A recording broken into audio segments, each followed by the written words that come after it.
Assalamualaikum warahmatullahi wabarakatuh. Salam sejahtera, Om Swastiastu, Namo Buddhaya, Salam Kebajikan. Halo teman-teman, pada kesempatan kali ini saya Balkis Putri Amsuri dengan NPM 2023 10159 akan menjelaskan materi tentang manajemen kas dan surat berharga.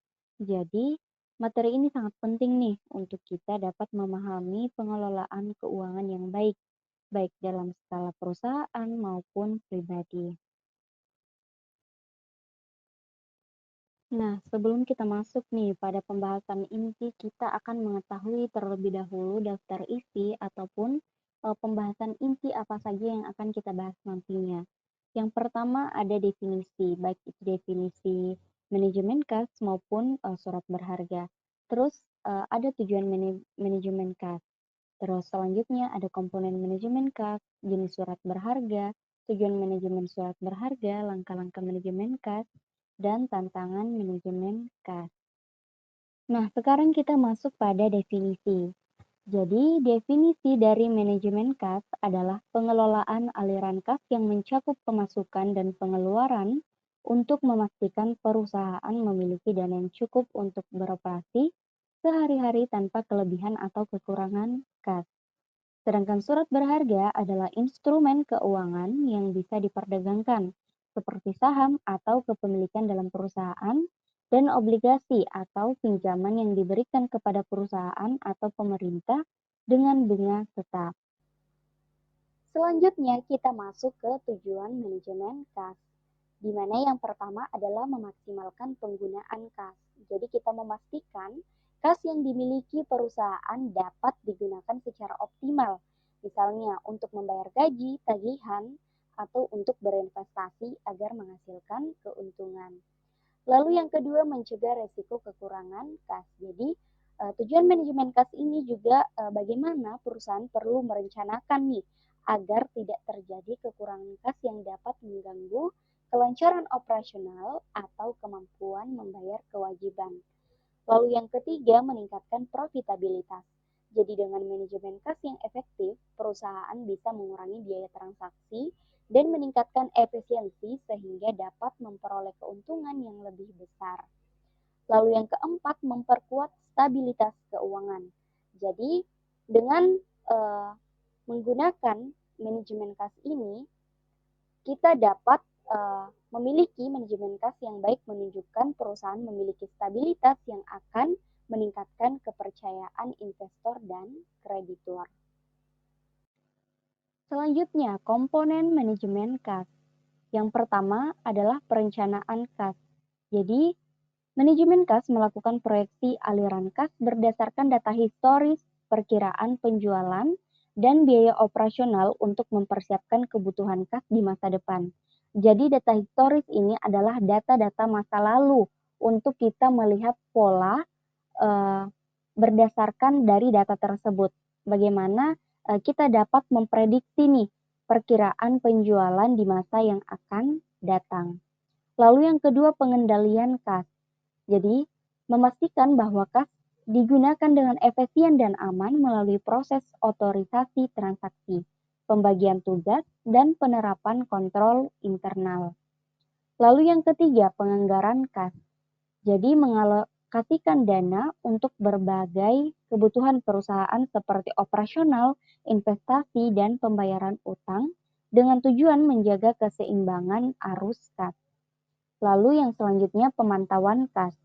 Jadi melacak aliran kas secara teratur untuk memastikan kas yang tersedia mencukupi dan mengidentifikasi peluang efisiensi yang lebih lanjut. Selanjutnya di sini ada jenis-jenis surat berharga. Yang pertama adalah saham. Saham adalah kepemilikan sebagian dari perusahaan yang memberikan hak suara dan dividen atau bagi hasil perusahaan. Jadi seorang yang menanam modal di sebuah perusahaan itu disebut sebagai investor. Nah, nantinya ketika bisa dilakukan ini dalam setahun untuk pembagian dividennya terhadap investor-investor yang telah menanam modal. Itulah yang disebut dengan saham. Lalu yang kedua ada obligasi. Obligasi adalah surat utang yang diterbitkan oleh perusahaan atau pemerintah, di mana pemegang obligasi berhak menerima pembayaran bunga secara tetap dan pokok pada saat jatuh tempo. Yang ketiga ada reksadana. Reksadana adalah instrumen investasi kolektif yang dikelola oleh manajer investasi profesional, mengumpulkan dana dari banyak investor untuk diinvestasikan dalam portofolio aset yang beragam. Lalu yang keempat ada instrumen pasar uang. Adalah surat berharga jangka pendek seperti sertifikat deposito atau surat utang komersial yang umumnya memiliki durasi kurang dari 1 tahun. Lalu selanjutnya ada tujuan manajemen surat berharga. Yang pertama adalah meningkatkan profitabilitas saja nih tentunya. Jadi dengan memilih investasi yang tepat, perusahaan dapat memperoleh return yang lebih tinggi dari penggunaan dana yang ada. Lalu yang kedua, mengendalikan risiko. Jadi dengan diversifikasi portofolio surat berharga, perusahaan dapat mengurangi risiko terpapar terhadap satu jenis investasi yang bisa saja berisiko. Lalu yang ketiga, meningkatkan likuiditas. Jadi dengan memiliki portofolio yang terdiversifikasi, perusahaan lebih mudah menjual surat berharga untuk memenuhi kebutuhan kas yang mendesak. Lalu yang terakhir adalah mengoptimalkan penggunaan dana. Jadi manajemen surat berharga yang baik memungkinkan perusahaan mengalokasikan dana secara efisien untuk berbagai kebutuhan jangka pendek dan jangka panjang. Lalu ada langkah-langkah manajemen kas. Yang pertama adalah perencanaan kas. Jadi memulai dengan memperkirakan arus kas yang masuk dan keluar untuk menentukan kebutuhan kas yang pasti di masa mendatang. Lalu yang kedua, pengendalian arus kas. Jadi berusaha mempercepat pemasukan kas dengan menagih piutang lebih cepat dan memperlambat pengeluaran kas dengan menunda pembayaran atau menggunakan fasilitas kredit. Jadi bagaimana caranya kita bisa mendapatkan keuntungan sebanyak-banyaknya dan mengeluarkan pengeluaran sedikit-sedikitnya. Lalu yang ketiga, pengelolaan saldo kas.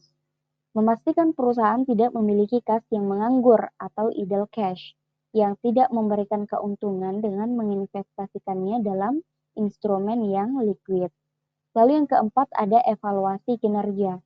Jadi secara teratur mengevaluasi apakah proyeksi kas sesuai dengan kenyataan dan apakah ada peluang untuk meningkatkan efisiensi manajemen kas. Lalu yang kelima, pengambilan keputusan strategis. Jadi kita mengambil keputusan tentang kapan menggunakan dana internal atau mencari sumber dana eksternal jika diperlukan. Next, ada tantangan dalam manajemen kas dan surat berharga. Jadi ada beberapa tantangan yang dihadapi oleh manajemen. Yang pertama yaitu fluktuasi pasar yang dapat memengaruhi nilai surat berharga, dan yang kedua risiko kredit dari kegagalan emiten untuk memenuhi kewajibannya. Nah, yang terakhir adalah kesimpulan nih.